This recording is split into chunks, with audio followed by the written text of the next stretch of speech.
Welcome everybody to this evening's meeting. As usual, can I remind you that the meeting is being webcast, and so please speak into your microphone so that we can be heard.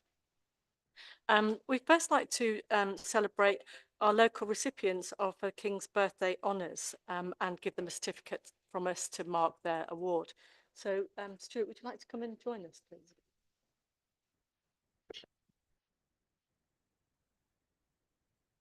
Frightening. Frightening. I've been in front of 11 million viewers, but this is more frightening. Thank you. Madam Chair. So this is Stuart Story from Ware. He's chair of Lee Recreation Society and chair of Watson Park Trust. He's been awarded a member of the Order of the British Empire, an MBE, for services to sport and to the community in East Hertfordshire. Stuart competed in the 1968 Mexico Olympic Games in the 110-metre hurdles before spending 40 years working for the BBC. He oversaw the building of Watson Park Sports Centre in Ware in 1989 and is still its chair today. That venue has grown from just one sports hall and is now the largest multi-purpose indoor sports and leisure facility in East Herts. I'd just like to present this award to Stuart.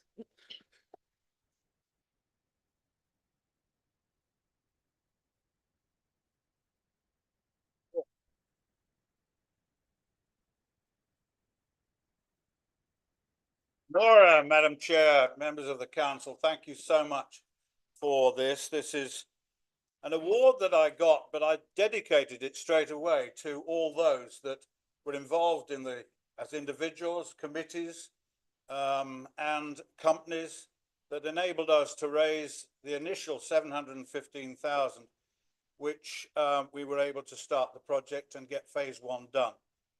There is a lot of history behind this, but a lot of people got involved, and I'm very grateful to them. And it was opened on the 15th of September 1989. And of course, we've got through this very difficult pandemic period. The staff have worked very, very hard. We're still paying off loans to the government, I'm afraid. It's quite a lot of money we've got to pay back, and that hurts us a bit, but nevertheless, we're doing our best. And I'm going to say one request for anyone who's been to Watson Park and tried to park their car. Perhaps you could help us in every way to get some parking, extra parking at Watson Park. Now that's my first political broadcast, and it is my very last. And I just like to say thank you all very, very much indeed. Thank you, and Madam Chair, well done. They look a good operation here.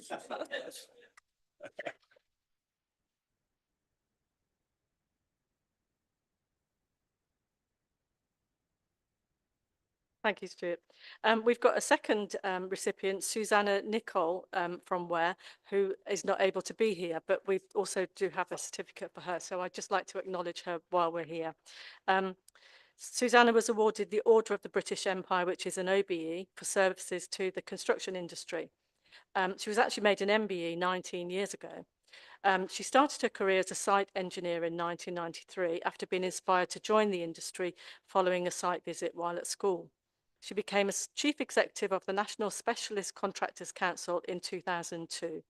Susanna has led Build UK since its formation in 2015 after helping to create the PAN industry organisation. So we'll extend our congratulations to her as well. Thank you.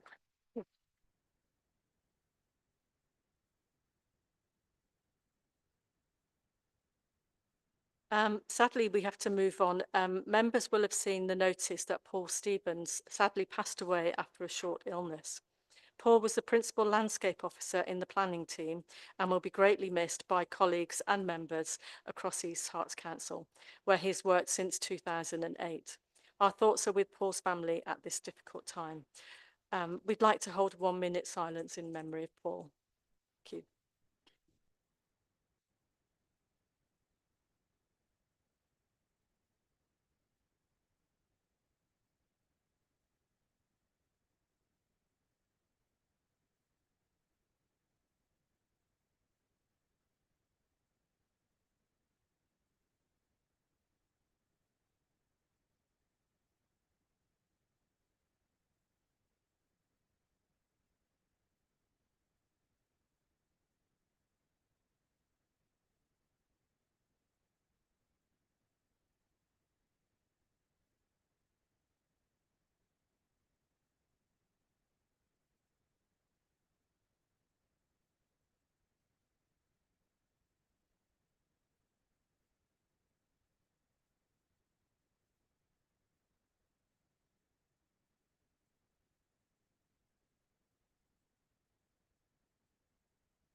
Thank you.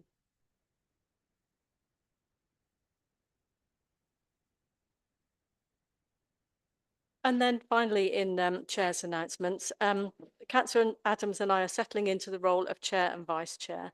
We've attended 13 events since mid-May, from civic services, sports days to formal commemorations, including the Armed Forces Day and the D-Day anniversary beacon lighting.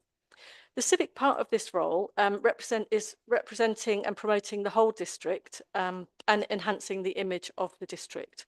So if you've got any events or organisations that would like to raise their profile and help to raise the profile of the district council, then let our PA know, Esther Piper, or complete a form on the website.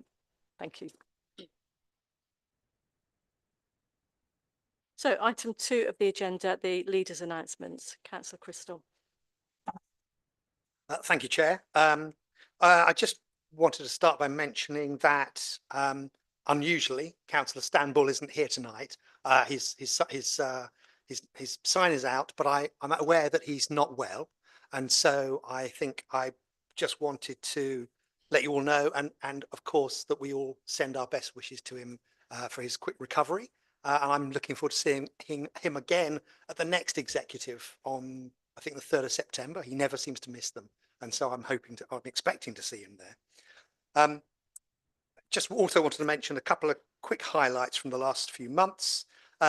Firstly, obviously we had a general election, and I just wanted to say a huge thank you to James and to Katie and all of the team at the Democratic Services group, and also to many staff who gave up the day on voting day to work at polling stations and then worked through the night at at Watson Park. That was I think a very slick and successful operation as far as I could tell. So I'm sure we want to thank everyone involved. Secondly, a couple of weeks ago, I was very lucky enough to attend the annual employee awards ceremony at Fletcher's Lee. That was a real celebration of our staff, with awards for individuals or teams nominated by their colleagues, and it was for their outstanding work for the council, and with winners then chosen again by their peers. It felt like a genuine celebration of exceptional people, which was a really positive event. So I'm sure that you'd want to join with me in passing on our congratulations to all of the winners and to all of those who were nominated. And I think I'm kind of hoping at some point we might have a photograph up of the winners, maybe today, maybe in the MIB, but hopefully that'll go out. Lastly, very quickly, I just wanted to remind everyone that we have an important visioning session tomorrow at Fletcher's Lee, again, for the new district plan. Please, if you can get there, do. It's really important that you all have your say and take part in planning the refresh of the district plan. And we've also got an all-member briefing a week tomorrow on safeguarding and community safety. So that's obviously very important for all of us. And so I hope you can all attend. That's it. Thank you very much, Chair. Thank you. Item 3, apologies for absence. Do we have any apologies? Yeah, we've received apologies for absence from Councillor Ball, Councillor Butcher, Councillor Cox, Councillor Dunlop, Councillor Watson, Councillor Williamson, Councillor Walcombe and Councillor Wolfe. Thank you. Item 4, the minutes from... Yes, yeah. And also apologies from Councillor Richard Townsend.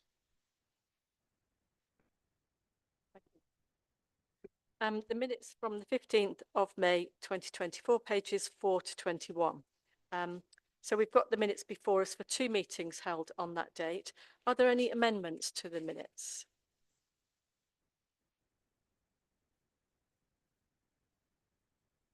Okay. Do we have a proposer to approve those minutes as presented? Councillor Simon Marlow, thank you. And a seconder? Councillor Hill. I'll second it. So we've got minutes as presented. Can we please have a show of hands for those who are in favour? Thank you. Anybody against? Any abstentions? Just one. Thank you. That's carried. Are there any declarations of interest? None tonight. Thank you. Item 6, petitions. No petitions have been submitted for this evening.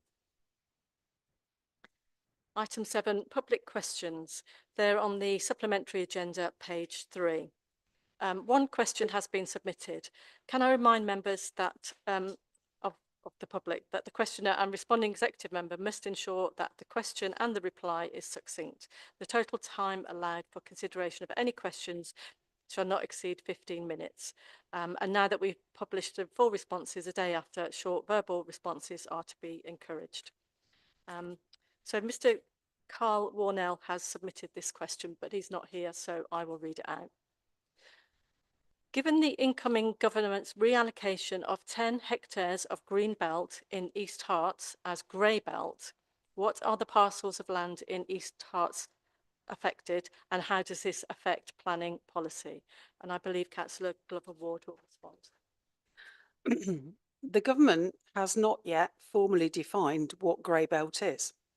It is anticipated that this definition will be set out in a revised National Planning Policy Framework, which is expected to be published for consultation by the end of July.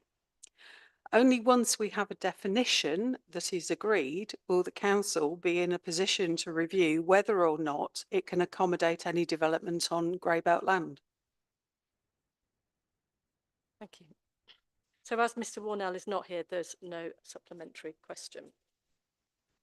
So moving on to members' questions in item 8, again, supplementary agenda, page 4. There are 3 questions submitted, and again, I must remind you that questioner and responding executive member must ensure the question and reply is succinct, as the time allowed shall not exceed 15 minutes for all questions. And now that we publish the responses the day after, we can encourage short verbal responses. Any remaining questions not dealt with in this time will be published on the website as soon as possible. So taking the questions in the order submitted, may I invite Councillor Eric Buckmaster to ask his question. Thank you, Chairman. I've put off asking this question until I was more sure that there were inconsistencies with what we're encouraging people to do and what we're actually doing about it. I'll read the question, but then I've just got a few comments to make. So a very short question. As a council that has declared a climate emergency and nominally in favour of energy efficiency, are East Herts policies in relation to residents installing air source heat pumps fit for purpose, given that so many applications are declined? Now, to be fair, it may be more accurate to say some have been declined. It's I'm not. afraid it should be just a question, Councillor. That's not how we usually do it.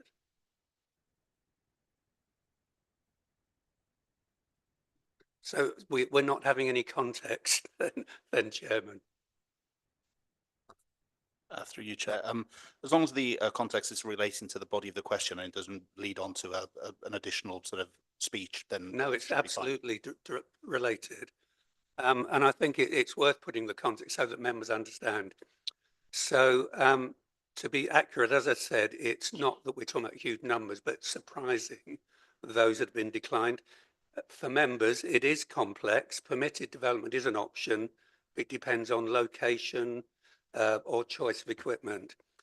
There are guides on our website, briefing notes from the Chartered Institute of Environmental Health, and a calculator that in some instances shows a pass if it's an urban environment, but the same conditions fail in a rural village. So these could be homes off grid and therefore have limited options to change. It feels like our policies are hindering the move to sustainable energy, and the determining factor is likely to be the bar for noise impact being set too high. So hopefully that was the right context. Thank you, Chairman. I believe Councillor Glover Ward will respond. This is a developing area, obviously, with more residents looking to install air source heat pumps. We do welcome residents looking at alternative heat sources for their homes. In simple terms, air source heat pumps count as development, and all forms of development require planning permission. In certain circumstances, the general permitted development order will grant permission for air source heat pumps, subject to them meeting certain criteria. If, however, these criteria are not satisfied, the proposal for a heat pump will require a planning application. All planning applications are assessed against the district plan and relevant neighbourhood plans, and where those policies are satisfied, the council will grant planning permission. Of course, we need to remember that the impact of an air source heat pump on the living conditions and amenity of neighbours, including noise and visual impact, is a material consideration that the council has a duty to consider when determining if an application is acceptable. To answer your specific query about rural versus urban, the issue is, as I understand it from environmental health, is that the level of background noise in a rural area is a lot lower than an urban area. And therefore the impact of a loud air source heat pump is more than it would be if it was in the same urban area, because people tune out the car noise, etc., etc. This means that, unfortunately, on some occasions, some applications will not be acceptable due to the amenity impacts. To assist residents who are looking at switching to an air source heat pump, we have now included a new information page on our website, as you alluded to, and we encourage people to seek advice from the council at an early stage of their development proposals, because we can actually help with siting, etc., to give it the best chance of getting through. The review of the district plan will provide an opportunity for members and residents to explore whether relevant policies need to be updated, including whether there is a need for a specific policy relating to air source heat pumps. Would you like to add? Thank you, Chairman. If I can briefly give some more context and what I'd like to see. So I would like to see a full review, which is decided by members, because at the moment I believe these were officer determined policies. And the reason I was asking this question, the recent applications I've seen declined near me, these are the larger detached 1930s properties, no other properties in front or behind, good space to the house alongside, no opening windows on the side, 30 metres from an A road and under a flight path. Right, regardless of what the calculation of the policy says, instinctively there's something fundamentally wrong, because if homes in these circumstances are declined, then what chance does the average semi in an urban street have? And I think what residents are saying to me, if the council is not minded to change anything, then residents should clearly be told, if you can't install the permitted development rights and therefore need planning permission, that you should be aware that East Herts imposes requirements which are far more stringent than national standards and may well struggle to meet unless they have a rather large plot. And another resident said to me, I thought I was doing the right thing. I don't know why I bothered. Thank you, Chairman. If you'd like to forward me the numbers for those applications, I will look into them individually so that I can actually see the circumstances. Just on whether we can include it in the district plan, we are doing the visioning tomorrow. I would hope that you will be lobbying for this to be included. May I just come back, just say, I'd like to be there tomorrow, but I have another meeting, Excuse me, but I'm grateful for your attention. Can I remind members this is a single question and a supplementary question. It's not a debating area of the agenda. So the next question, may I invite Councillor Ian Devonshire to ask his question. Thank you, Chair. My question is to Councillor Glover Ward again, the Executive Member for Planning and Growth. My question is, since June 2023, 7 Development Management Committee meetings out of a total of 14 have been cancelled. Development Management Committees are a very important part of the democratic service, and as they enable residents to attend and observe the planning decisions being made and also allow them to approve or object to these applications. Please can you explain why so many DMC meetings, 50%, are being cancelled? Councillor Glover Ward. Thank you for your question, Councillor Devonshire. It sounded very similar to one that you raised at the council meeting in December 2023. As noted in my previous response to your question, the council has a very busy planning department and we receive around 2,500 planning applications each year. The majority of these applications are minor householder related applications and are determined under delegated authority by officers. We receive around 50 major planning applications a year, although this can vary. Not all of these applications are considered by DMC, but we do currently have a number of important planning applications in the system, such as Birchall Gardens Suburb, Ware 2 and Hart 4, which will be considered by DMC at the appropriate time.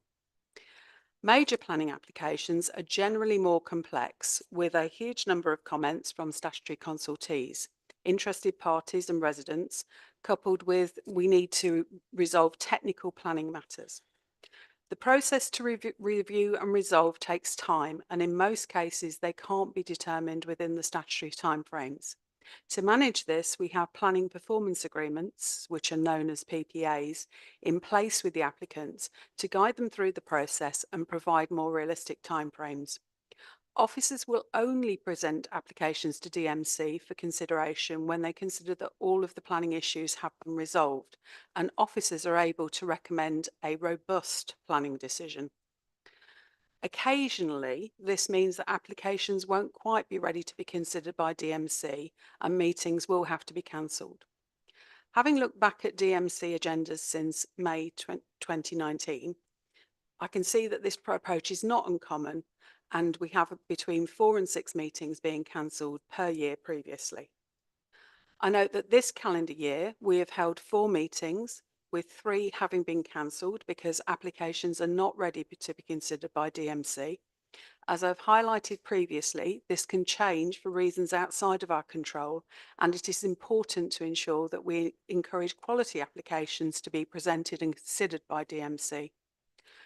Notifications of cancellation are provided to DMC when the meetings have been cancelled, and officers are happy to provide a training session to DMC members as to the reasons why an application which is planned to be considered at a particular session might need to be postponed at the last minute, given that this seems to be a topic of particular interest. Councillor Devonshire, would you like to ask a supplementary question? Yes, please, Chair. I was wondering if maybe the criteria for bringing an application before DMC be changed. For instance, if the criteria at the moment is 10 houses or more, could that criteria be changed to say 4 houses or more?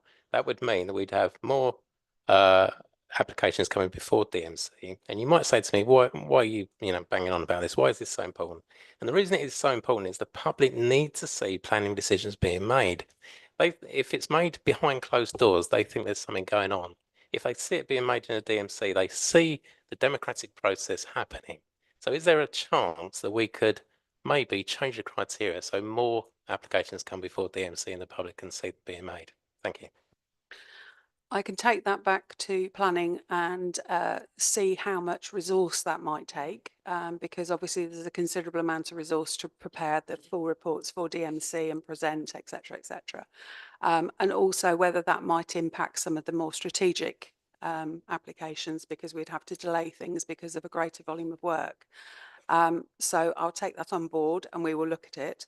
What I would say is, having been at having chaired community forums where there has been a public DMC as to how the planning application was determined, the public still think that there are problems even when it is done in public, because the comments we get back about the behaviour of members, what was said, what happened, etc., do come back in the community forums anyway, whether it's in public or not. Thank you, Councillor Glover-Ward. May I invite Councillor John Wiley to ask his question? Thank you, Chairman. My question is to Councillor Crystal, the Leader of the Council. It's now over 12 months since the last District Council elections and the change of administration that followed. In that time, there appears to have been very little progress in relation to the Old River Lane project in Bishop Stortford. Please, may we have an update of progress, if any, to date, and of the anticipated timeline going forward? Thank you. Thank you for your question, John. There has been progress since May 23, but we have had to review the Arts Centre to accommodate inherited budget challenges, which I think we all know about. I'm not going to run through all of the progress to date, only the most recent activities, but we can discuss it afterwards if you want to follow up. In June at the Old River Lane Board meeting, we received a briefing from our development consultants, Montague Evans, and legal advisors, Waitmans, on the content of the development agreement, which includes preconditions on City Heart, for the development to proceed. The board had a good discussion and gave authority for the agreement to be signed. This agreement includes an adjustment to the site boundary, meaning Water Lane Hall and 123 Old River Lane are no longer part of the scheme. We were keen to try to adjust the boundary as, amongst other things, it gave us an opportunity to save Water Lane Hall from demolition, as we had hoped we could do. But as you can imagine, adjusting the red line boundary on what is a very complex site has taken much toing and froing and detailed negotiations with a number of partners. That inevitably takes time. But this is a key site for Bishop Stortford, so we are doing our very best to get it right. Last week, we also began the process of talking to stakeholders about the public square part of the scheme to make best use of the site at the southern end until funds are available to build the arts centre there. We held 2 workshops at Grange Paddocks with a number of partner organisations to consider the overall design and layout of the square, alongside potential uses in future. Feedback from these sessions has been very helpful, and we will be launching a public consultation very soon. Once that closes and we have public feedback, we will finalise the design for City Heart so that they can include it as part of their planning application. In terms of timelines, once the development agreement is signed, we expect City Heart to begin collaborative master planning process before they can submit a full planning application, which we would expect to see probably later next year. Based on your question, John, if you feel there has been little progress to date or that you haven't been kept in the loop, apologies. We do want to support you, and if there is something that you are unsure about, feel free to ask at any time. More importantly, a set of detailed FAQs and other information is on our website, plus the minutes of the monthly board meetings have been and will continue to be published there. If you're not sure about finding it all, open the East Herts Council webpage, type Old River Lane into the search bar at the top, and that'll take you to that page. I hope that helps. Thank you. Yes, it's certainly interesting. A couple of points that I'd like to raise from what you've said. You mentioned the Water Lane Hall. Do you have a total cost of actually saving that building? I believe we've currently spent £175,000 to do some repairs, but from my understanding is it will cost a lot more than that. So do you have a total cost? And consultation's always great. I know when we did it, when we were in charge, most people then said, yeah, that's great, but we didn't know about it, or we don't agree with it. Consultation does actually cause some issues when the people who don't like what the results are then feel that they haven't been consulted enough. So can you tell me what consultation, public consultation, you will be doing and how you will try and make sure that it's inclusive to everybody in Bishop Stortford? Well, that's strictly 2 questions, John. and I'll do my best to answer again, but I'm happy if I can't answer in full now, I'm happy to have a discussion or email you through the details. The first question, how much will it cost? I don't know. We don't know. There's a survey being done. We've got an estimate, but we don't have a final cost on that. When we do, we will have a discussion about how we can work with, possibly with community groups, to look at that. Consultation. So the plan is to do a public consultation starting, I think, and I'll look to Marnie and she can poke me if I'm wrong. Yeah, it's starting next week. So, and the plan is to run that through the summer into September. I think we're looking at the middle of September, September the 14th. Yeah. And so you're right. It's a huge challenge. How do we get people who wouldn't normally respond or normally hear about it? So what we're looking at doing is obviously, I think, some online presence, but also events in Bishop Stortford, stalls. We're looking at putting it in multiple places across Bishop Stortford and the area. So, yes, and in a form of a paper questionnaire, so it won't just be digital. I think there's also a plan to do a session or possibly 2 in Bishop Stortford in the centre to actually talk to people who are around the town. So, oh yeah, and there's a survey as well that will be done by company. Yeah. So there's a whole raft of measures that we hope we'll pick up as many people as possible. I hope that helps. Thank you, Councillor. Okay, so item 9 of the agenda, the executive report from the 4th of June 2024, pages 24 to 124. Councillor Crystal. Thank you, Chair. So as this report states, the executive met on the 4th of June and the 9th of July. Thank you to everyone who attended. I think we had some very useful discussions. There were no recommendations to council from the 9th of July meeting, but on the 4th of June, there were 2 recommendations made to council. These are the adoption of the Hertfordshire Development Quality Charter and the Walker Neighbourhood Plan First Revision. To present these, I'll hand over to portfolio holder, Councillor Vicky Glover-Ward. Thank you, Leader. The Hertfordshire Development Charter was launched the Hertfordshire Development Quality Charter was launched by the Hertfordshire Growth Board in 2023, aiming to raise standards of construction in Hertfordshire. Following questions at exec, I would like to be clear that the Charter is not a design guide, nor is it specific to East Herts District, nor is it an East Herts document. It is a Hertfordshire Growth Board document and is designed to cover all 10 district and the County Council within Hertfordshire. The Charter sets 7 pledges focused on design and sustainability. To date, 7 local authorities and 2 developers in Hertfordshire have either endorsed the Charter or formally agreed for it to be a material planning consideration in development management decision making. Whilst the Charter does not seek to replace or require higher standards than current regulations allow, it does encourage developers to be more ambitious to demonstrate excellence in design and sustainability. While this is not a mandatory standard but may be adopted voluntarily by developers signing up, it does show the benefit of joint working and also the benefit of shared views across our district, borough and county neighbours. In advance of the update to the district plan and its associated district design code, it is important to ensure that the council employs as many tools as possible to secure high quality development and set a benchmark for the standards expected. The Charter is another opportunity to demonstrate this in advance of the production of the East Herts District Design Code and then the updated district plan.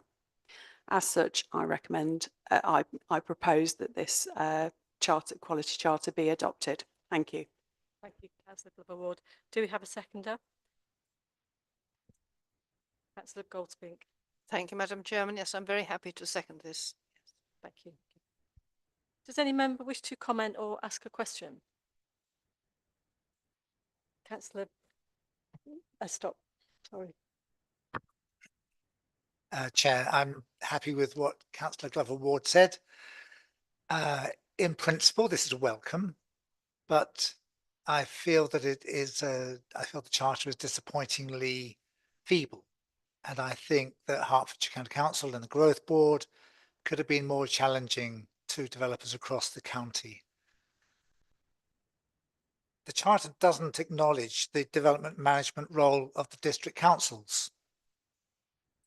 And it's true, it's not a design guide, but it does not reference the National Design Guide, nor the Manual for Streets, both of which are fundamental to developers' work.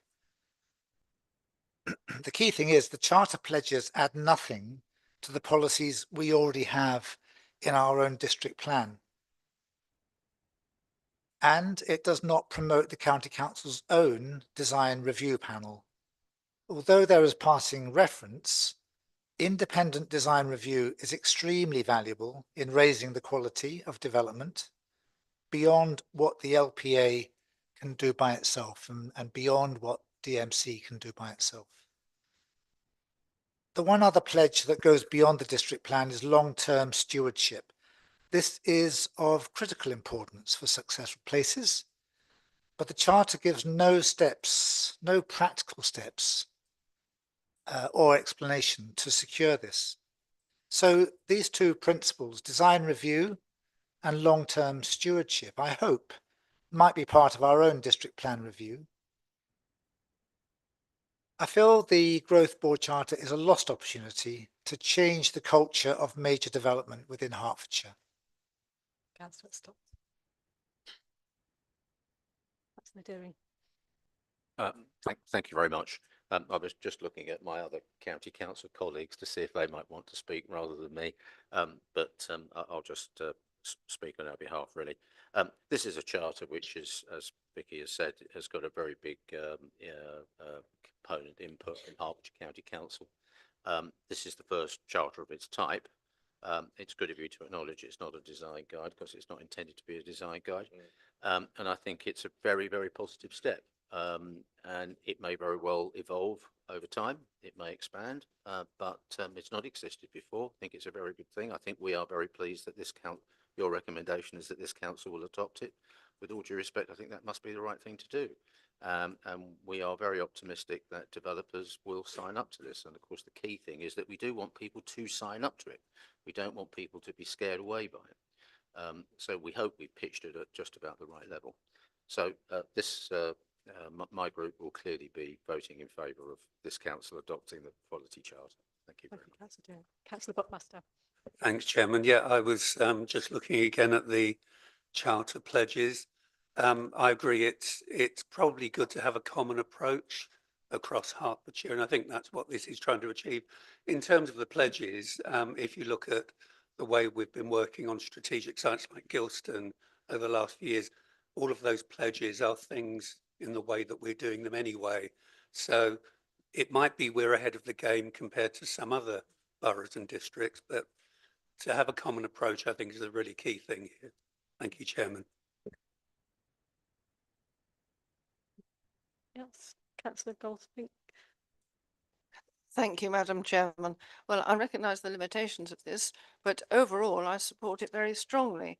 I do notice it says that the built environment is responsible for about 25% of greenhouse gas emissions.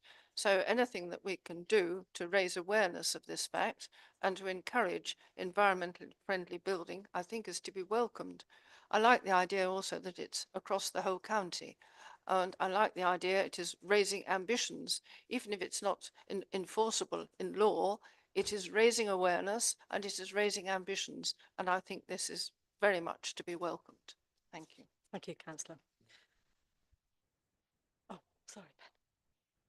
Thank you, Chair. Yeah, I mean, I completely agree with what Bob and Marnie have said. You know, and I take your point absolutely. You know, it would be so brilliant if the ambition had been higher, but it's always going to be a trade-off in getting as many districts and boroughs across the county as possible to sign up to it, and then we speak with one voice and send a very clear message to developers, which I think is perhaps the most important thing in this case. And but yeah, I want to support this very strongly. So thank you. Councillor Hart.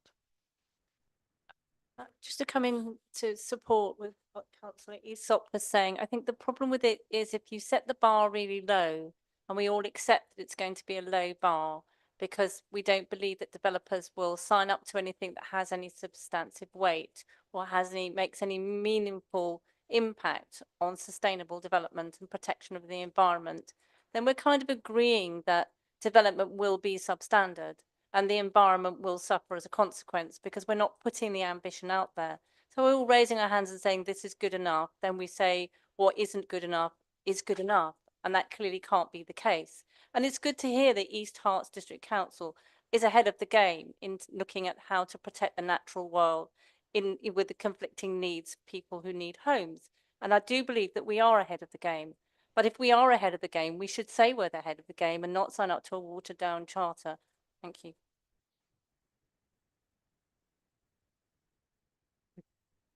Councillor McCandless. Yeah. Yes, we are ahead of the game, and we've got the review of the local plan coming up too soon. We can raise the bar again. This is to get all developers, the builders, and the construction throughout the county of Hertfordshire knowing that there's a minimum standard for all districts and boroughs, whereas they may not reach or aspire to our standards, and it's bringing the level up for them. They may find it difficult, and the builders, they will find it difficult as well, because they can't go to one part of the county and say, oh, we're going to lower our standards here and come here and have to meet our standards. So I don't disagree, there's room for improvement, but if you look at it holistically for the whole of the county, it's a good thing. Thank you. Okay. So this is the first item in the executive report on which there is a recommendation. Recommendations A and B are detailed on page 26. So recommendation to council: A, the Hertfordshire Development Quality Charter to be agreed as a material consideration for development management purposes, and B, developers, landowners and housing associations in the district be encouraged to voluntarily sign and commit to the design and sustainability pledges set out in the Quality Charter. So if we could have a show of hands, all those in favour. Thank you. All those against? And any abstentions? Thank you. And item 9B, Councillor Glover-Ward. Walkham Parish Council has undertaken a revision of their existing neighbourhood plan, which was adopted in 2018 to take account of the adoption of the district plan and also the impact of growth east of Stevenage. Neighbourhood planning gives communities the power to identify local priorities and policies that shape development in their area. The creation or modification of neighbourhood plans in East Herts is led by the parish and town councils, although obviously East Herts has a statutory duty to support the process by providing planning advice and leading on the examination and referendum stages.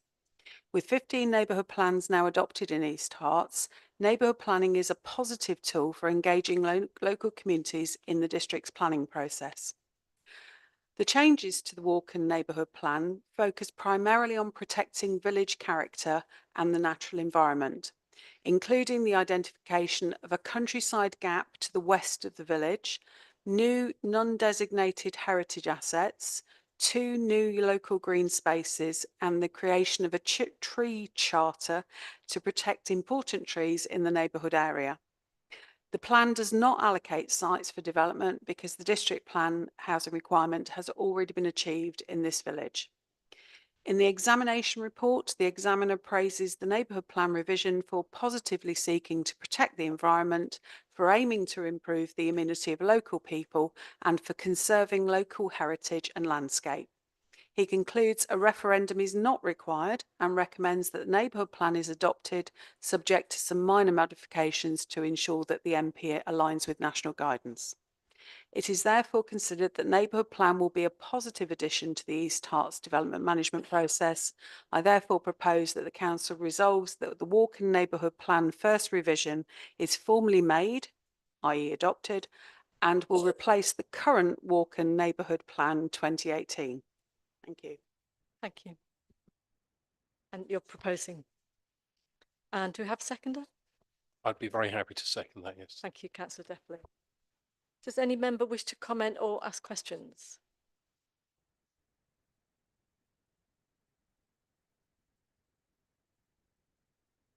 Just a very quick comment. I think it's really positive that we've got a neighbourhood plan for Walkham and that it's been updated. There's clearly an active group there who on parish council and others who were involved, and that's really positive.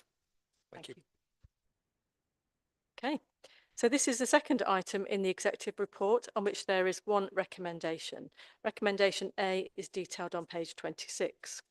And so the recommendation to council that the Walkham neighbourhood plan first revision 2021 to 2033 be formally made. So members, could we have a show of hands, all those in favour?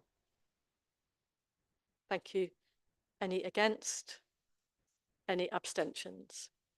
Thank you. That's carried. Okay, moving on to item 10, the Community Governance Review, pages 126 to 134.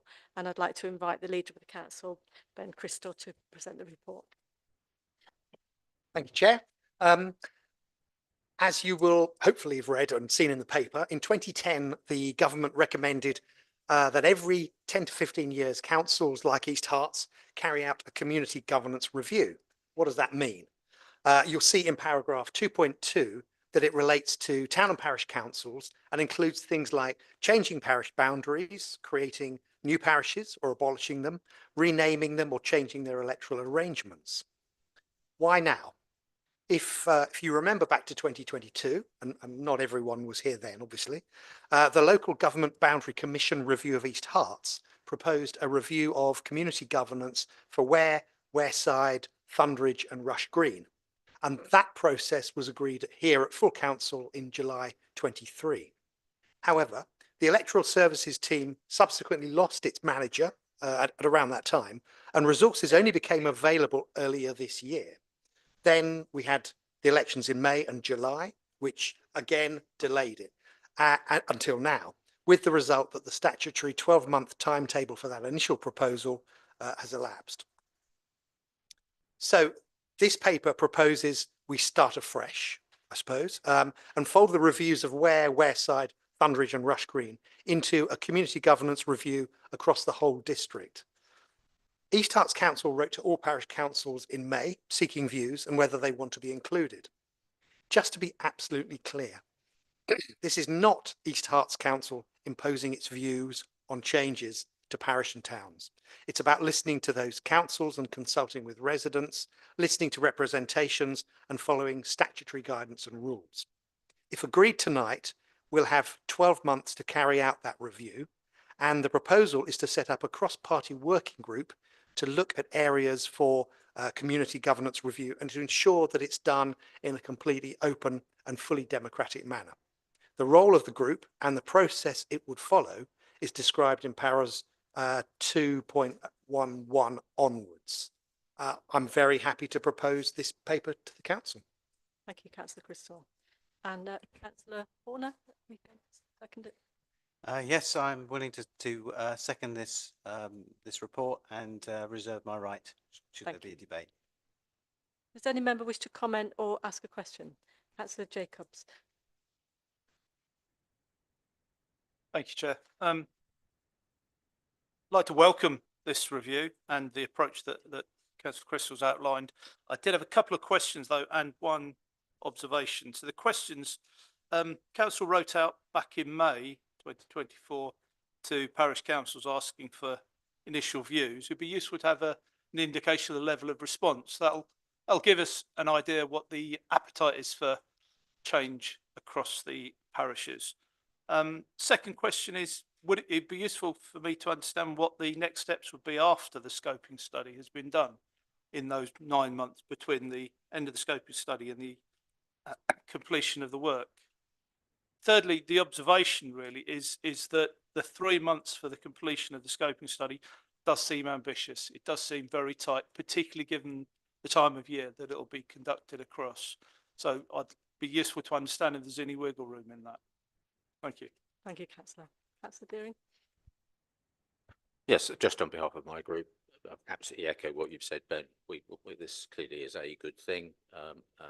You're right, if I may say, to stress that it will not be this council imposing our views on communities. It will be communities telling us what they think, and then something will emerge through that process. So we're thoroughly supportive of this. Thank you. Councillor Deering. Councillor Parson-White. Thank you very much. Yeah, just further to Councillor Jacobs' questions there, I think it'd be useful to understand where town or parish councils did respond to the initial question on community governance in May. If they've given a strong indication that they are not open to any changes at this point, will you still be proceeding with the consultation for the wider community in those areas, or are you happy to take that as read that changes aren't required in those particular communities? Thank you. Thank you, Councillor. Any other comments before Councillor Crystal responds?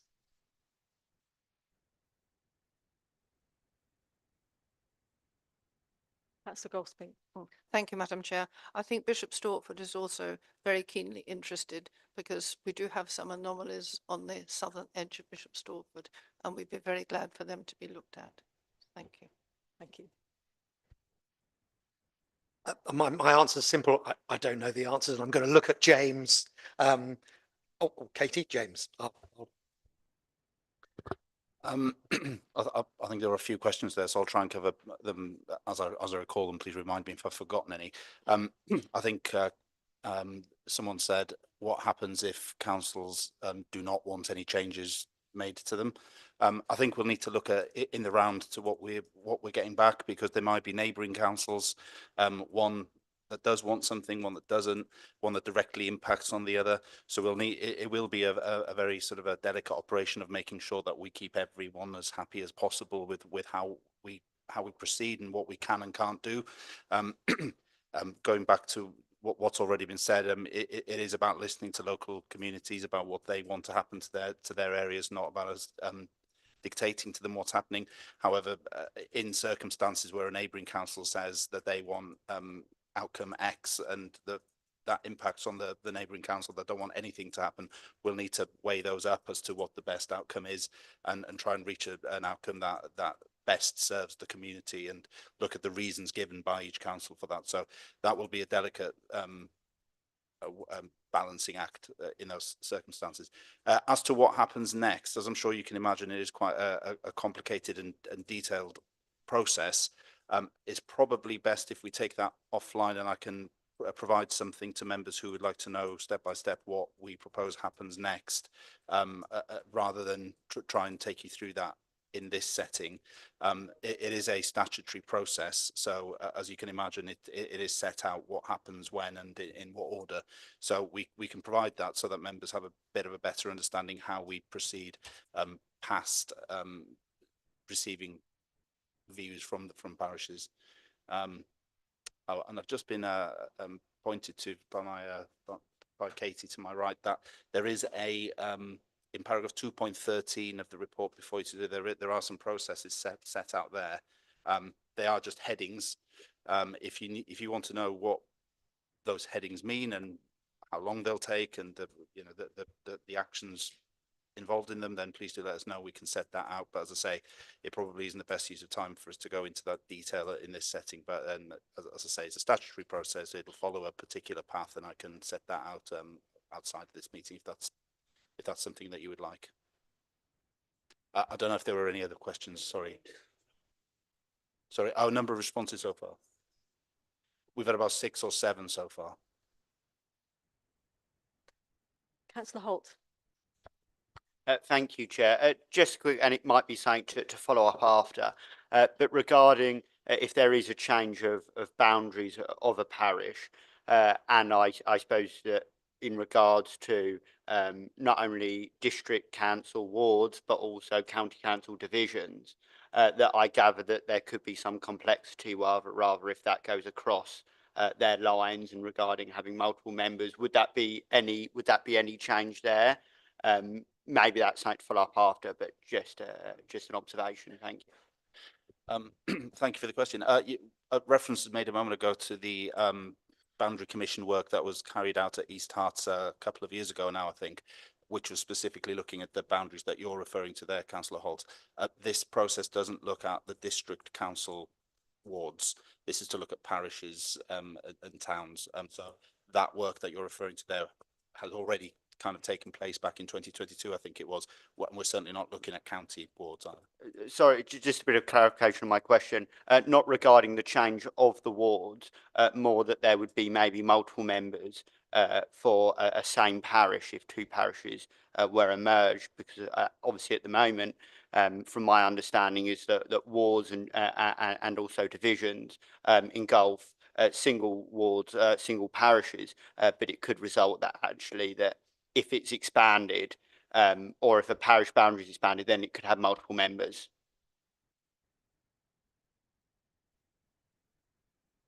I'll probably come back to you after this meeting, but I can't envisage. I think what you're saying is that if particular parishes were merged and they became large, then there would be a requirement, a need to have multi-members for particular. Is that what you're saying? No, it's okay. We can follow up after the meeting. Yes. Thank you. Councillor Horner. Thank you. I don't think I need to really add to this debate, except perhaps to comment on what Councillor Holt has just said. When the last community governance review was done, I believe, I'm not quite sure how many years ago it was, the amendments that were, certainly the amendments that were made in Bishop Stortford, were then incorporated into both district and county division boundaries by the Boundary Commission subsequent to the end of that work. So I think these things tend to sort themselves out over time through the Boundary Commission. So I can't see that Councillor Holt's contention would hold, and I certainly think that now is the appropriate time for us to hold this review. So thank you. Thank you. Councillor Crystal? I just wanted to be very cheeky and just remind group leaders to nominate your members for this working group. That was just a plea. Well, in that case, we'll be very happy to do that. Yeah. Thank you. Okay, there's one recommendation, A, on page 126 of the agenda pack. So the recommendation for the council that a community governance review working group be established to commence the review process. So if we could have a show of hands, all those in favour. Thank you. Any against? And any abstentions? No, thank you. That's carried. So moving on to item 11, motions on notice. 2 motions on notice have been submitted. 11A, local government funding on page 135. And I'd like to invite Councillor Goldspink to present her motion on notice. Thank you, Madam Chairman. It gives me great pleasure to propose this motion on local authority funding. As you said, the text is on page 135 of the agenda papers. When I have a seconder, I will explain what it is all about. Thank you. And the seconder, Councillor Thomas. I'd like to second and I reserve my right to speak. Thank you. Thank you, Madam Chairman. As we all know, central government funding for local authorities has been dramatically reduced over the last 10 years or so. Yet the government and the public are still expecting us to continue to provide and deliver all the basic essential community services. The funding gap nationally over the next 2 years is predicted to be £6.2 billion. On the 7th of June this year, the Local Government Association, the LGA, of which this council is a member, published a white paper on funding reform and also on improving the relationship between central and local governments. At the moment, we have a really crazy system whereby the government decides once each year how much money it will give to local authorities for the following 1 year. There is no long-term commitment. This makes it very difficult for councils to responsibly make any long-term budgeting. Everything is a bit hand to mouth. The Local Government Association in this paper is calling on central government to provide adequate longer-term funding for local authorities, which would give them long-term financial certainty and sustainability in the provision of services. I myself am strongly in support of this white paper, and I call on fellow members to also support it and therefore to approve the motion. Thank you, Madam Chairman. Thank you. Does any member wish to comment? Councillor Buckmaster. Thanks, Chairman. Only briefly, I think we had a similar motion to this some time ago, but I think if this is very specific, I can't see that any of us would oppose doing this. Whatever the situation is in district and borough councils, you can imagine it's much more difficult in unitaries and county councils. And probably the vast majority of the 6.2 billion funding gap is actually for social care. And that's the thing we really must address. So I think on behalf of all councils, I think it's absolutely appropriate to support this approach. Thank you, Chairman. Thank you. Councillor Dick. Thank you very much. Absolutely. I personally strongly support this, and our group will strongly support this. Again, as some of you know, in another place, I'm responsible for the finances of Hertfordshire County Council. It is seriously challenging. Certainly, if I may say, at the county council, the funds we have go to support adults. About half of our budget goes to support adults. That's about £500 million a year. And about a quarter of the budget, that's about 250 million, goes to support children. Every penny counts. So we will strongly support the motion that you put before us this evening, Meoni. And I am just going to take a look in that direction, which I think is the Labour group, and of course very strongly encourage our new Labour government to come up with some more money. It would be lovely, as Eric says, it'd be lovely to have more money. We're very supportive of your motion. Thank you. Councillor Wiley. Thank you, Chairman. I just wonder if the proposer and seconder would like to include writing to our new MPs to ask them to lobby the minister as well. Councillor Dumont. Oh, beg your pardon. Is that an amendment? It's a suggestion that Meoni might wish to include in her summing up. Councillor. Well, yes, I hear, and I think that's a good idea. Yes, thank you. Okay, so we'd need a proposer for that amendment. Councillor Dahl. I wasn't actually going to do that particularly. I was going to just say I think it'd be really good to, as part of this, I think it covers this ending of pots of money. There's been a lot of criticism of the way money has been coming recently in pots, and it requires a lot more work to make it efficient use of it. To have longer term funding and bigger pots of money would be brilliant. Thank you. Councillor Dumont, did you want to speak before we follow through with the amendment? Yes, thank you. Just a bit more context. Some members might have heard me quote these statistics or these figures before, but I think since 2010, council tax burden of residents has gone up 20%. Government funding or government grants has dropped by 60, which results in local authorities having about 40% less spending power. We're always being asked to do more, and we're always being asked to do it with less. And I know that none of us come and sit in this chamber having to want to make cuts and having to want to do less. But that seems to be the picture that we're faced with year after year after year. And we call it efficiencies and we call it transformation, but to call it what it is, it's cuts. None of us want to make them.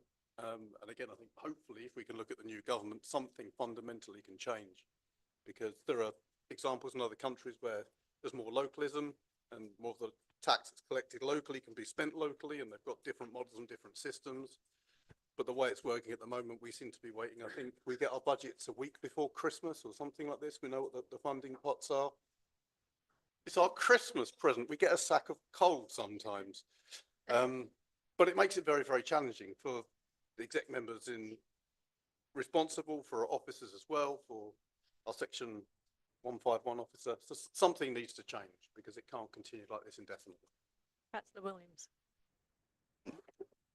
So somewhere in London in 1941, Winston Churchill gave a really interesting saying, which I want to apply now. It was, "Give us the tools and we will finish the job." And I think we should invoke that philosophy and ask the national government, probably in a much less catchy way, to give us adequate funding, and we will provide a decent level of service. But Councillor Buckmaster and Deering have kind of set me off as well. So funding is really important to provide services, obviously, but adequate funding enables you to provide services early, before issues exacerbate and become difficult. And that's kind of a personal thing to me. So for two reasons. One is that my partner was once employed by the county council to provide early interventions to children to prevent them being excluded from schools and obviously going down a negative route. And oftentimes she didn't have the resources to prevent that from happening. And the vast majority of those cases ended up with a negative outcome. 15 years ago, I was one of those very naughty boys. I was excluded from school perhaps 9 or 10 times. But back then, services were provided to allow teachers strategies to implement ways of managing my behaviour. And I managed to get my GCSEs, qualify as an electrician, work, develop passions and interests, and become, to some degree, a functional member of society. But many kids now won't have those interventions. They will be forced out of school. They will not attain educationally. That will place stresses on their parents. Beyond that, Those stresses on the parents may mean that they can't work. That means there's less money in the household. And that means poor decisions are made. And that means, payday loans, financial issues, issues that something I think isn't mentioned in the white paper come up. Then it's funding for charities and community groups. It's like take Citizens Advice for East Herts. If councils don't have the ability to provide funding for things like Citizens Advice, that service goes. And all the benefits and the housing services, that goes. Housing issues then come to us. Officers have to spend time working on them, and time is money, and that causes more costs. Like sometimes if you look at how it's run and managed, it's, I'm going to give a gruesome analogy. It's like if a patient went into a doctor with a lump on their neck and were turned away because the doctor says, we only have money to treat stage 4 cancers. And then you realize that if you just treat things early and intervene, you save money in the long term. So I think it is really important to call on the government to provide the funding necessary to prevent negative outcomes and save us money in the long term. But that is all I have to say.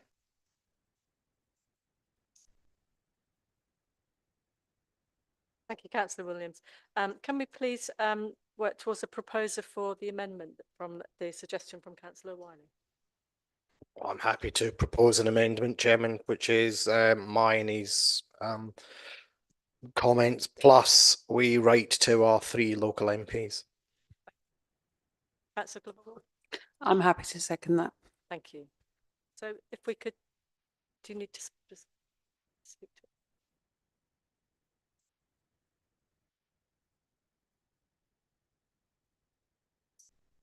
Okay, so if anybody would like to speak specifically to that amendment.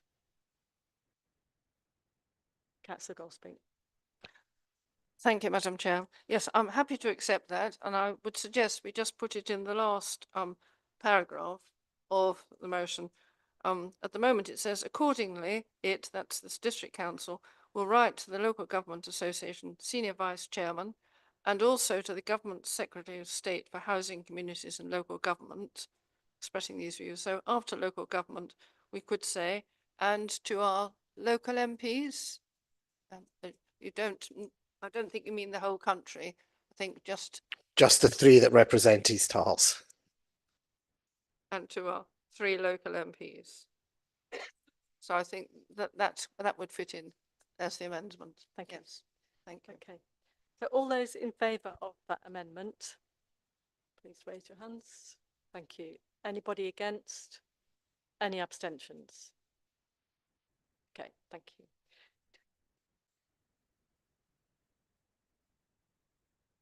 Okay, so we can move to the full motion with the amendment. Does anybody else have any more comments before we move to a vote? Okay.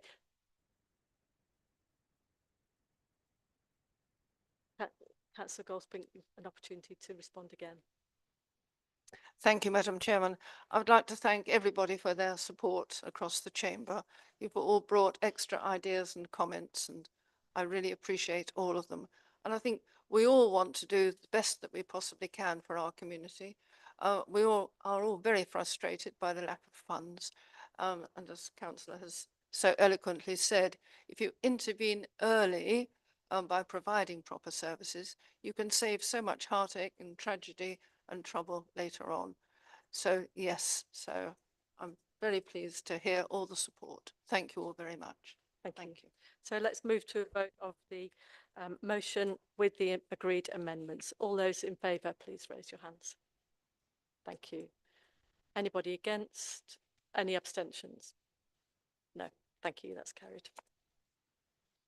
So 11B, the ecological and biodiversity crisis is on page 136 to 137, but also the supplementary agenda pages 5 and 6.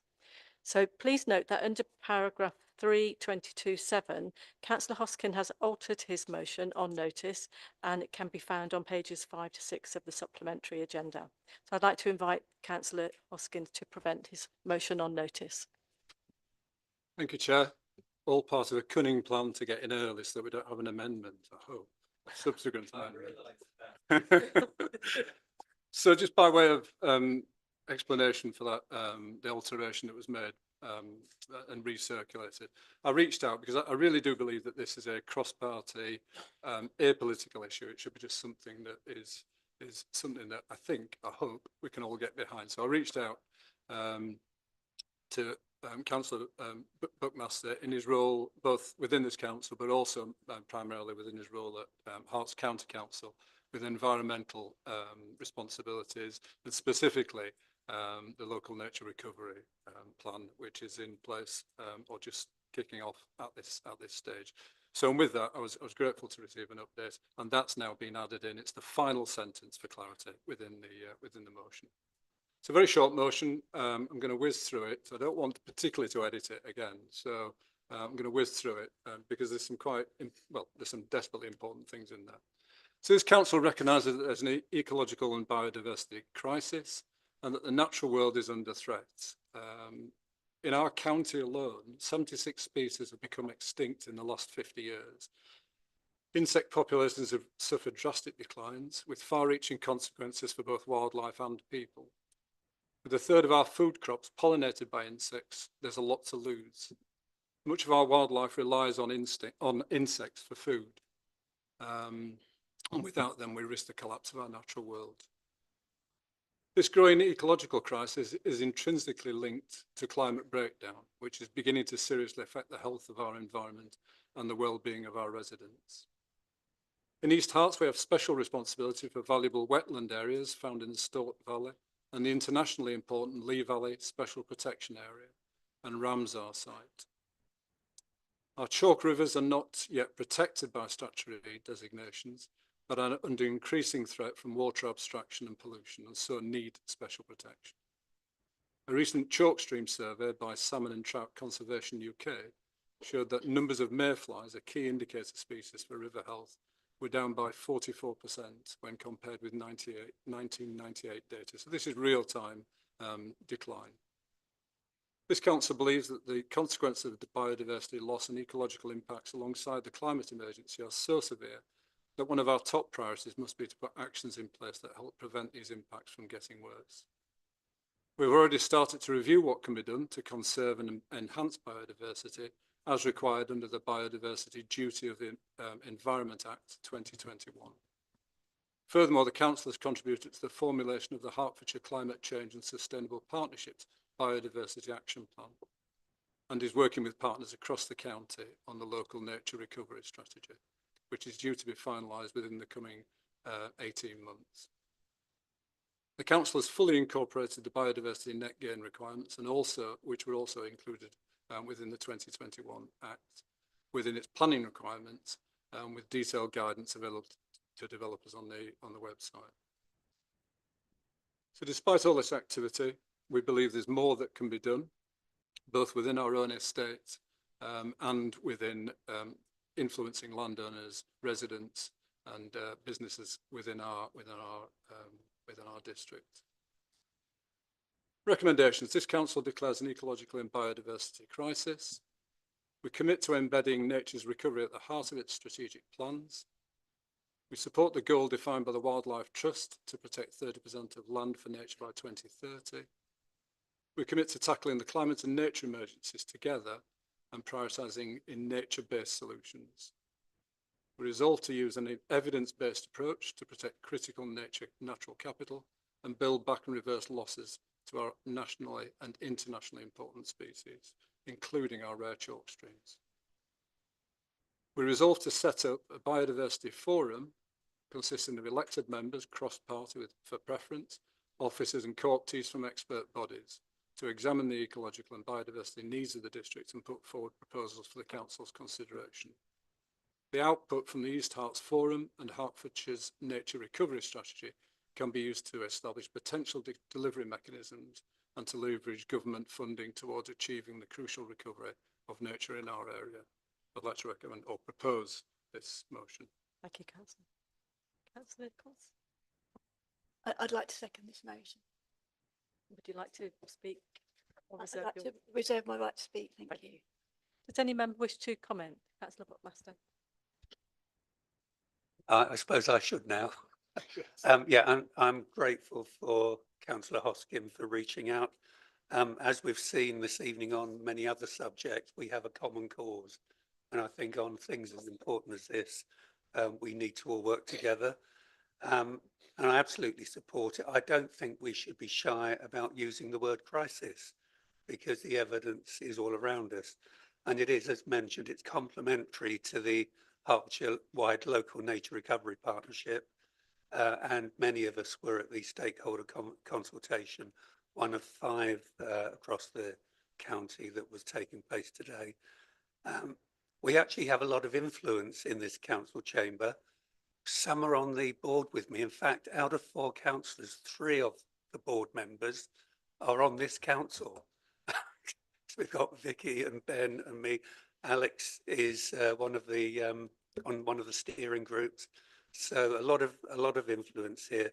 And as mentioned, we have our influence over the Hertfordshire Climate Change Sustainability Partnership. And we also have lots of members who have a natural interest in the environment. I met the wonderful George.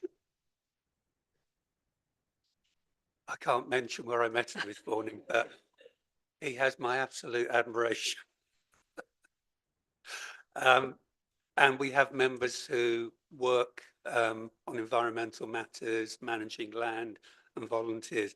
I asked for the sentence to be added at the end of the motion because delivering from our research and obtaining funding is really important. I have discussed this with the CEO and chair of Herts and Middlesex Wildlife Trust, who are also concerned that we seek organisations capable of delivering recovery projects. For example, groundworks, organisations and trusts, volunteer groups, and very importantly with farmers, landowners and land managers, as well as developers, which is our kind of business as usual. And at the same time, through these organisations, we need to focus on training people with the appropriate skills to deliver, because this is so vitally important. And we are likely to have a shortage. So it's really important to encourage green investment and green skills. We also need to influence government. We've just discussed writing to the Secretary of State. In my role as chair of the Local Nature Recovery Partnership, I have written to the Secretary of State, copied in all 12 MPs and the chair of HCCSP, mainly about water, protecting chalk streams, sewage discharge, obligations on landowners in terms of managing flood onto properties. These are all connected. He may not come, but I've suggested coming to visit and see an example of some of the good work that could be done on chalk stream environments such as Waterford Marsh, which is not far from here. And that work was done by Countryside Rights Away and the Environment Agency. So we've got some good examples of what can be done. We have a lot of influence. Nature and its recovery is so important to us. And over and above what we're doing with the stakeholder engagement today, as we go forward as a district, we need to make sure that we're actually doing complementary things, not reinventing the wheel, but really need to get this right and get the funding to deliver. Thank you, Chairman. Thank you, Councillor. Thank you. I thought I'd let Eric go first. I'd just like to say on behalf of the Conservative group that we completely support this motion, totally. Everyone in this group wants, the greenest planet we can have. We want diversity. We're very, very supportive.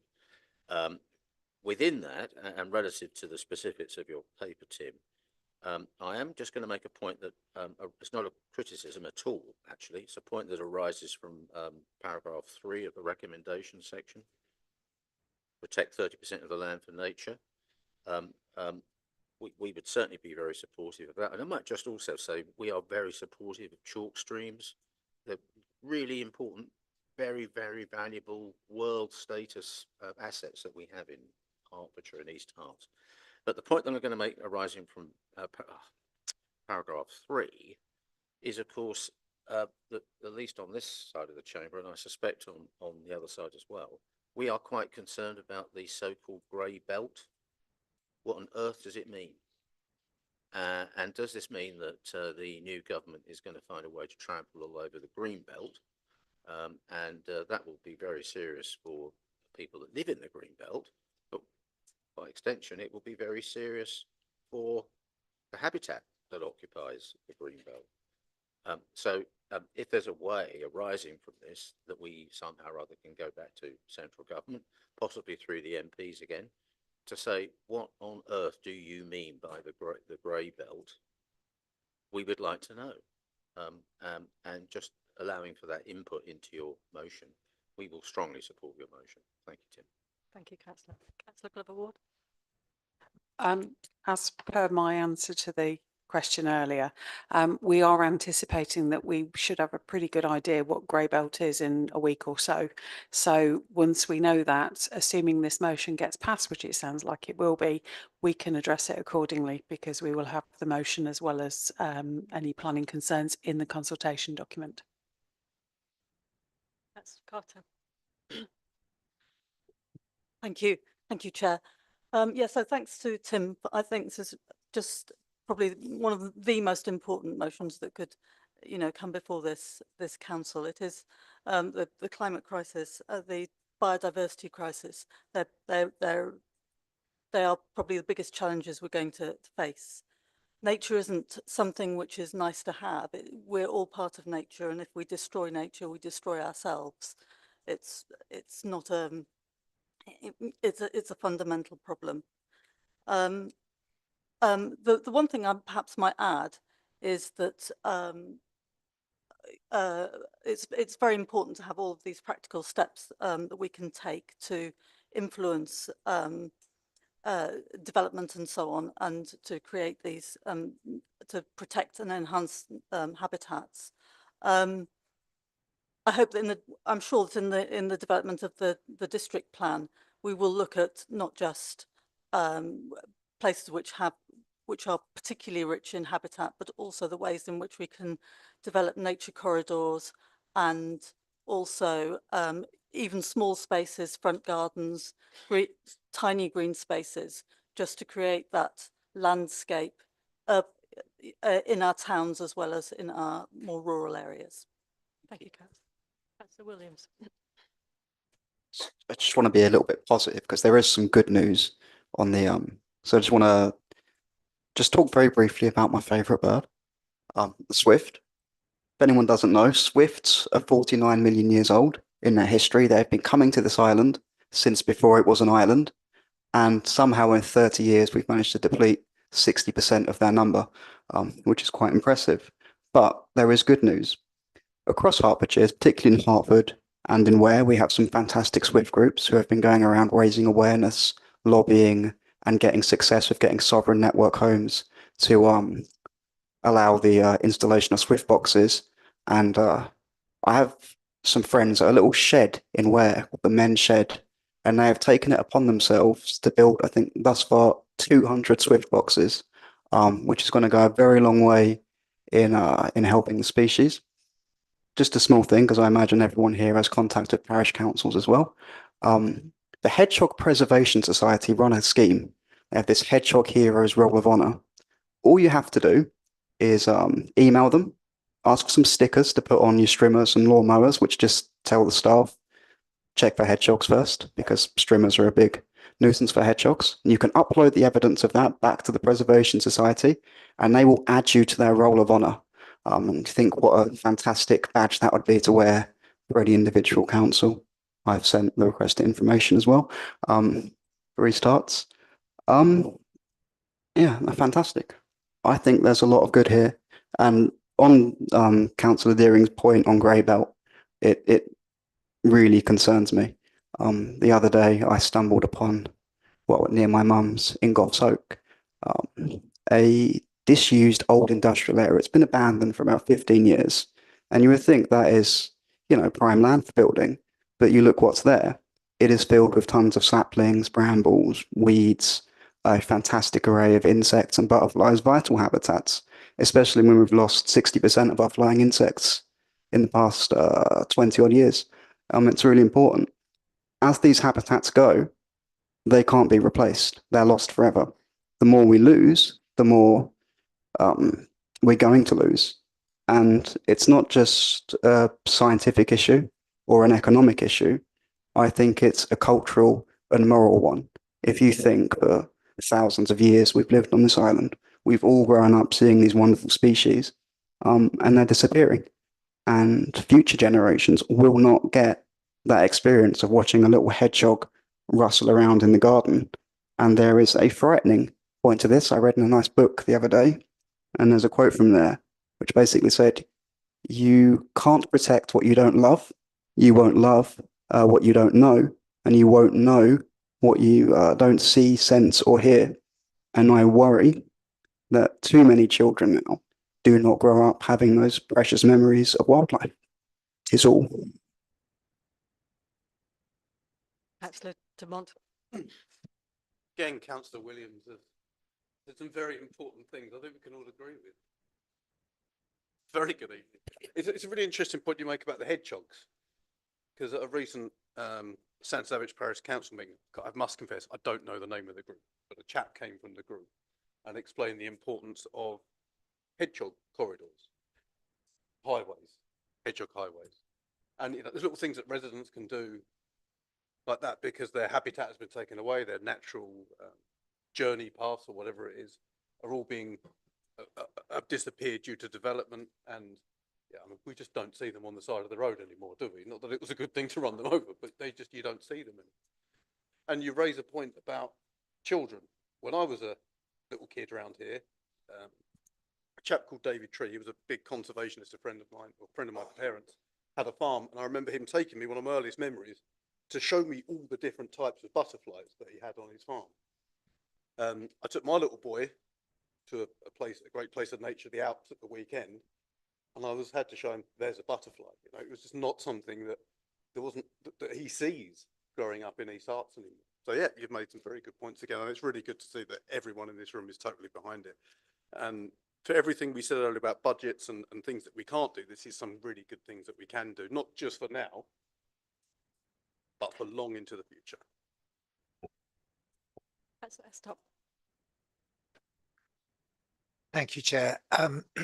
Just to note that I don't think we should be careful not only to consider the threat of urban development, but also to think about the threat of agriculture and industrial agriculture, because there are parts of this district where fields have been increased in size and hedgerows and trees removed, and biodiversity has gone down significantly. So I hope that this statement will help us interrogate agriculture as well.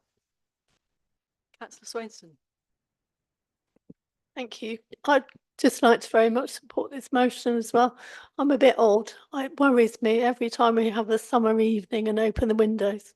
Not that happens very often anymore, or this summer, that I'm not being pestered by moths, and it is a big thing. And I grew up in the area when I was studying. Rachel Carson's Silent Spring was a sort of seminal work that everyone was looking at. That was written in 1962, and it's just the same all over again. We just need to keep looking at this and doing everything that we can. So very much in favour. Councillor Dar. Thank you, Chair. I just wanted to say that in the course of being involved with the steering group, I found that East Harts has a third of the wildlife sites that there are in the whole of Hertfordshire. So we've got over 500.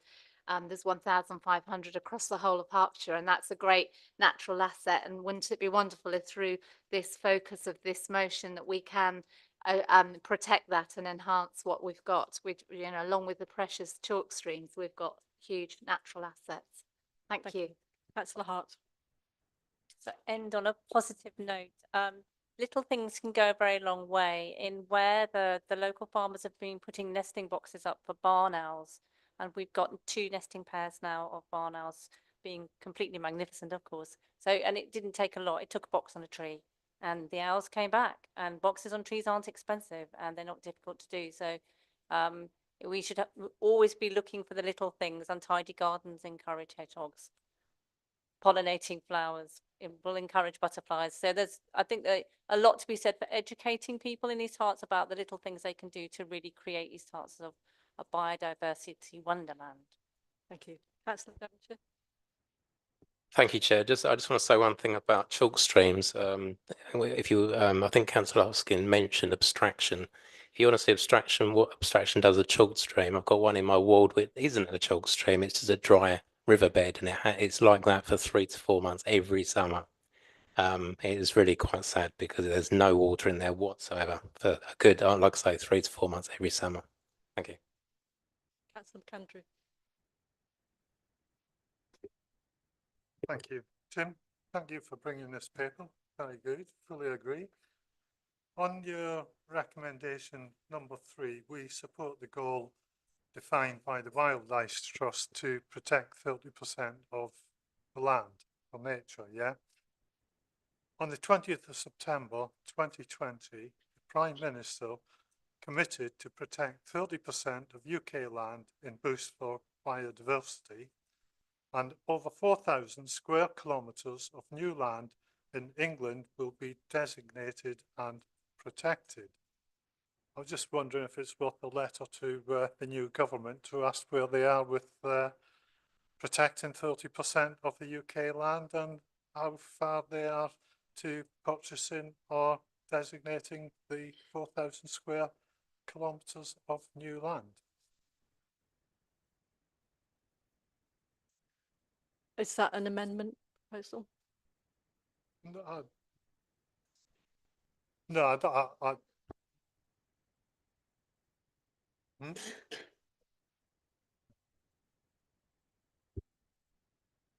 Councillor Hoskins?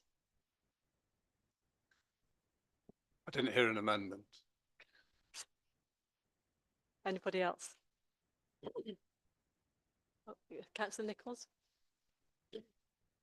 This is a crucial time for nature, and bringing forward this motion now is very timely as it coincides with the public consultation phase of the Hertfordshire Local Nature Recovery Strategy, which is in the process of drawing up priorities and identifying nature sites ahead of its publication date next year. The passing of a biodiversity crisis motion marks the first step in a vital process. It acts as a way of publicly acknowledging the serious and increasing threat that our natural habitats and the wildlife that inhabits them is under. It also means that East Herts Council can take responsibility for the good management of land on its own estate and under its stewardship. By getting our own estate in order, it also means that the council can lead by example and work with local landowners, farmers, developers and residents to help protect, preserve and enhance natural habitats across the district and beyond. From a human perspective, it is well established that there are enormous mental health and physical benefits from being immersed in nature, and for that reason alone, it is important to protect and preserve the natural habitats under our care. However, what is even more important is the vital role that healthy, diverse habitats play in the preservation of species and the mitigation against climate change. To signal just how bad the plight is for our insect species, Tony Juniper, Chair of Natural England, mentioned as part of his article in the Guardian newspaper last week the jaw-dropping estimate made by the UK's leading entomologists that insect populations in the UK have reduced by 90 to 95% in the last century. There is also been worrying news about bats in this week's news. A combination of wet weather and the collapse in the insect population has led to starvation, particularly amongst juveniles and lactating mothers.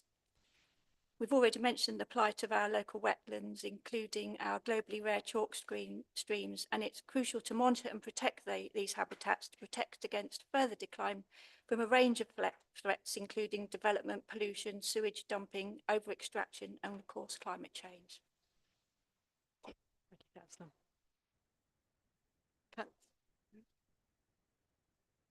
Councillor Hill? Councillor Hill?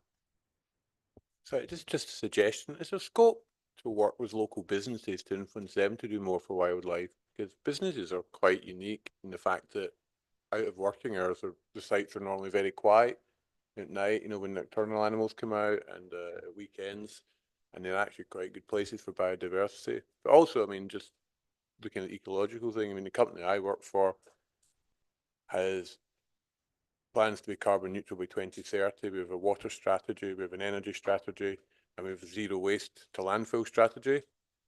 And if we can actually just influence businesses, I mean, the company I work for is the largest employer in East Hearts, so it's a great example. It's like a gold star example of that. But we could work with other businesses to highlight what can be achieved and use those land masses for good purposes. Thank you. Okay.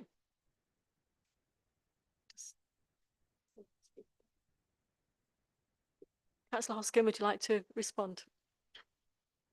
Well, thank you. Yeah, thanks for some quite sobering comments, really. Particularly Councillor Devonshire, where losing a chalk stream is careless, isn't it? We should. There's so many examples and evidence of what's happening on our watch, which is quite sobering. So there's stuff we can do, as Mark Twain said. They've stopped making land, so we need to look after the bits we've got. Lots of stuff in there. We need to work hard at tapping into the enthusiasm and the eagerness to respond to this amongst our residents and amongst our businesses. I think that's an excellent point, that we can bring those people on board, and particularly with farmers and landowners, we can bring those on board, because industrial agriculture is not great for anything apart from producing cheap non-nutritional food, maybe. Nature is absolutely incredible. In business, if you build it on the basis that they come, they don't. Nature, you build it and they do come. The Southern Country Park in Bishop Stortford, there's something which is basically a SUDS. It's there to protect the houses from flooding. But it's a marvellous lake. It's been there for approximately 20 years. And in the meanwhile, waterfalls have found it and decided to set up home there. So if we do the right things, nature will respond positively behind us and fill the gaps in. Massive opportunity within the district plan to influence what we want to do with our land, the use of land, a call for sites, which is trying to join the dots on green sites, which we can make these corridors where our biodiversity can roam and expand without being isolated on so-called biodiversity islands. A plea, please, as you all sit on parish councils and all attend them faithfully on a regular basis, please can you encourage engagement with the local nature recovery strategy. There's a website to be able to interact with. There are consultations which are going on at the moment. There's an ever-increasing sort of acceleration towards a March deadline of producing a strategy. And without a plan, I don't think we'll coordinate this. Somebody made the comment about disparate attempts, and we're trying to build something where a lot of apparently disparate things can add up into a strategic and coherent plan. Grey belts, well, we'll see. We'll wait on that one. No, that's fabulous. Thanks for your help, and I'll put you down as a maybe until you vote, I think. Thank you. So, members, the motion is set out on page 5 of 6 of the supplementary agenda pack. Could we have a show of hands? All those in favour? Thank you. Anybody against? Any abstentions? That's carried. Thank you. So that concludes tonight's business. I declare the meeting closed. Thank you.